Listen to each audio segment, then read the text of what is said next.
Hello সবাইকে, সবাই কেমন আছো? আশা করি সবাই খুব ভালো আছো, আর আমিও খুব ভালো আছি। খাই খাই গুবলু চ্যানেলে তোমাদের সবাইকে স্বাগত জানাই। তো আজকে আমি তোমাদের সাথে শেয়ার করব চিকেন মহারানির রেসিপি, যেটা খুব ইজিলিভাবে তোমরা বাড়িতে বানাতে পারবে।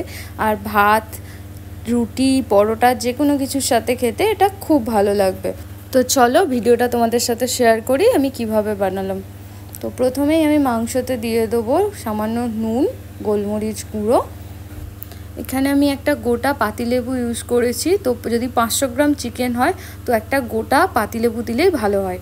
তো এটা দেওয়ার পর দিয়ে দেবো সামান্য আদা বাটা। সব কিছু ভালো করে ম্যারিনেট করে আধ ঘন্টার মতো রেখে দিতে হবে। তো চলো এবার মশলাটা বানিয়ে নেওয়া যাক। তো শুকনো খোলা এটা বানাতে হবে। কিছু গোটা গরম মশলা, জিরে গুঁড়ো, ধনে গুঁড়ো আর দুটো শুকনো লঙ্কা দিয়ে কিছুক্ষণ ড্রাই রোস্ট করে নেওয়ার পর মিক্সিতে ভালো করে গুঁড়ো করে রেখে দেবো। এরপর আবারও মিক্সিতে কয়েকটা কাজু বাদাম, দুটো আলমন্ড আর দুটো কাঁচা লঙ্কা, সামান্য একটু দুধ দিয়ে ভালো করে মিশ্রণটা বানিয়ে রেখে দিতে হবে। তোমরা এখানে কিছুটা চার মগজও দিতে পারো, বাট আমি ওটা দিইনি, না দিলেও চলবে। এবার কড়াইতে দিয়ে দেবো সাদা তেল, আর তারপরে দেবো আগে থেকে কুচিয়ে রাখা পেঁয়াজ।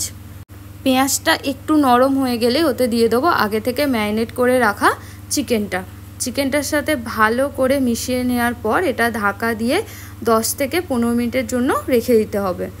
10 থেকে 15 মিনিট পর দেখো কি সুন্দর একটা জল ছেড়ে দিয়েছে চিকেন থেকে। তো এবার ঢাকনা খোলা অবস্থায় 2 থেকে 3 মিনিট ভালো করে এটা কষিয়ে নিতে হবে। আচ্ছা, তোমরা কে কে চিকেন খেতে ভালোবাসো আমাকে অবশ্যই কমেন্ট করে জানিও। আর চিকেনের কোন রেসিপিটা তোমাদের খেতে সবথেকে ভালো লাগে সেটাও বলো। 2-3 মিনিট হয়ে গেছে। এবার আমি দেবো কিছুটা ফেটানো টক দই, একটু কাঁচা দুধ, কাজু বাদামের পেস্টটা, আর দিয়ে দেবো ভাজা মশলা।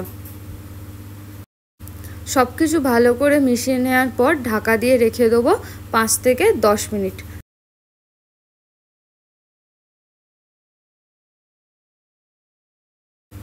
ব্যাস, আর কোনো কাজ নেই। 5 থেকে 10 মিনিট পর দেখবে তোমাদের চিকেন মহারানি একেবারে রেডি, আর খেতেও খুব সুন্দর হবে। তোমরা অবশ্যই একবার এটা বাড়িতে বানিয়ে দেখো আর আমাকে বলো কেমন হয়েছে খেতে। তোমরা যারা আমার চ্যানেলে নতুন আজকে প্রথম ভিডিওটা দেখছো তারা অবশ্যই আমার চ্যানেলটা সাবস্ক্রাইব করে দিও, আর ভালো লাগলে লাইক, কমেন্ট আর শেয়ার করতে ভুলো না। আর যারা ফেসবুক থেকে দেখছো এই ভিডিওটা তারা অবশ্যই আমার চ্যানেলটিকে ফলো করে দিও। সবাই ভালো থেকো, সুস্থ থেকো, আরও খেতে থাকো। দেখা হচ্ছে নেক্সট ভিডিওতে। টাটা।